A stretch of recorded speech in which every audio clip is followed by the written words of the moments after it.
Adieu, c'est Valesco prof. Ça joue bien. Si t'es pas en valet, c'est que t'as rien à faire. Alors viens faire un peu de maths avec moi. Aujourd'hui, je te présente les règles de la parenthèse. Allez, viens dans l'ordi. Règle numéro 1. Voilà, alors maintenant on va commencer un peu la théorie. Alors si tu comprends pas tout du premier coup, t'hésites pas à revenir en arrière. Règle numéro 1. Si j'ai plusieurs parenthèses, je regarde s'il y a un nombre jumeau dans toutes les parenthèses. Et si oui, je peux simplifier le calcul. Alors regarde ici à la ligne numéro 4. 32 fois 5 plus 45 fois 10. Est-ce qu'il y a un nombre jumeau entre la parenthèse bleue ou la parenthèse rouge? Eh bien, tu vois qu'il n'y en a pas. Donc, tu n'as pas le choix, tu dois faire quand même la parenthèse. Alors, 32 fois 5, c'est compliqué. Ça fait 160. Et puis, 45 fois 10, 450. Puis après, tu cherches la réponse comme ça. Mais maintenant, regarde bien la ligne 7. Avec la ligne 7, tu peux trouver des nombres jumeaux. 32 fois 5 plus 32 fois 10. Ouais, tu vois bien qu'il y a le 32 dans chacune des parenthèses.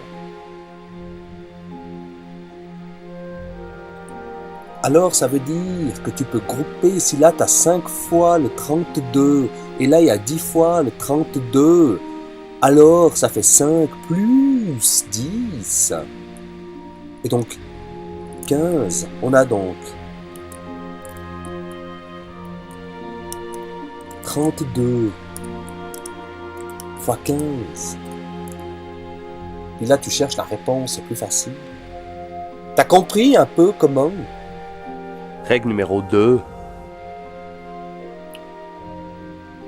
Je regarde si j'ai des nombres jumeaux dans la parenthèse et en dehors. Et si oui, je peux simplifier le calcul. Parce que le but, c'est que ce soit simple. Alors, regarde voir, j'ai mis 3 calculs là sur l'écran. Regardons le premier ici à la ligne 4. 56 fois 3 entre parenthèses, plus 37, plus 98. Alors, est-ce que tu as le 56 qui a un nombre jumeau à côté? Non. Est-ce que tu as le nombre 3 qui est à côté? Non. Alors là, tu peux rien faire, tu es obligé de tout calculer, l'un après les autres, tu vois. Tu peux rien faire. Maintenant, regarde la ligne 6. Dans la parenthèse, j'ai 43 fois 3, plus 43, plus 43. Alors, si dans la parenthèse, j'ai un nombre jumeau et à l'extérieur, j'en ai 2 autres, c'est super cool. Alors, avant d'aller manger une raclette, parce que tu es content d'avoir trouvé les nombres jumeaux, tu te dis ici, il y a combien de fois le 43? 3 fois? Ici, il y a une fois. Ici, il y a une fois. On a bien 3 plus 1 plus 1. Ça fait bien 5 fois le 43. Et là, ça va être beaucoup plus simple pour calculer. T'as compris un peu comment? Alors maintenant, regarde bien la ligne 8. Parce que la ligne 8, c'est un petit peu plus compliqué. T'as la parenthèse 78 fois 8. Plus 78, plus 12, plus 78. Alors regarde en haut, je regarde si j'ai des nombres jumeaux dans la parenthèse et en dehors. Est-ce que j'ai des nombres jumeaux? Ben oui, il y a le 78.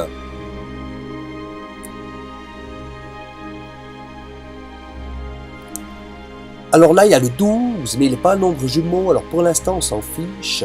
Alors dans la parenthèse, j'ai 8 fois le 78. Là, j'ai une fois le 78. Et là, j'ai une fois le 78. 8 plus 1 plus 1, ça fait 10 fois le 78. Tu vois comment? Et après, faut pas oublier ce 12. Hein? Alors, faut quand même rajouter le plus 12. Lui, on n'a pas pu le simplifier, mais il faut quand même le rajouter. Et après, on trouvera la réponse. C'est quoi ce truc là-haut? C'est ces ordinateurs, ça marche jamais comme tu veux. Voilà. Donc, tu as 8 fois 78 plus 78 plus 78. On a bien 10 fois le 78. Et on rajoute le 12 qu'on n'a pas pu simplifier. Alors 78 fois 10, c'est beaucoup plus facile qu'avant, ça fait 780, puis je rajoute le 12, puis là tu peux trouver la réponse facile ou bien... Et règle numéro 3. Si je ne peux rien simplifier, je n'oublie pas la règle des parenthèses. D'abord, tu fais le calcul dans la parenthèse, et puis après, tu fais le reste. D'abord, tu vas traire la vache, puis ensuite, tu fais le fromage pour manger la raclette. Tu peux pas faire l'inverse. Alors là, c'est la même chose. Tu vois ici dans le calcul, 32 fois 3 plus 43 fois 10. J'ai pas de nombre jumeau. 32, je ne le vois nulle part. 3, je ne le vois nulle part. 43, je ne le vois nulle part. Et le 10, je ne le vois nulle part. Alors je suis obligé de faire une parenthèse après l'autre. Alors d'abord, je fais la parenthèse bleue. 32 fois 3, ça fait 96. Plus la parenthèse rouge. 43 fois 10, 430. Et là, je peux trouver après la réponse. À la ligne suivante, la ligne 6, j'ai 3 fois 7 plus 4. Alors regarde bien ce que je vais faire, parce que là, je vais faire exprès de faire faux. Tu vois, quand on ne connaît pas la règle des parenthèses, je fais un nombre après l'autre. Alors par exemple, je fais 3 fois 7, 21, plus 4. Ça me donne 25. Mais tu vois, j'ai mis en rouge, parce que c'est faux. Parce que j'ai oublié de faire la règle de d'abord faire le calcul dans la parenthèse. Alors regarde la ligne 8. À la ligne 8, je vais respecter la règle. D'abord, je fais le calcul dans la parenthèse. Alors je laisse mon 3 comme il est. 3 fois la parenthèse. 7 plus 4, ça fait 11.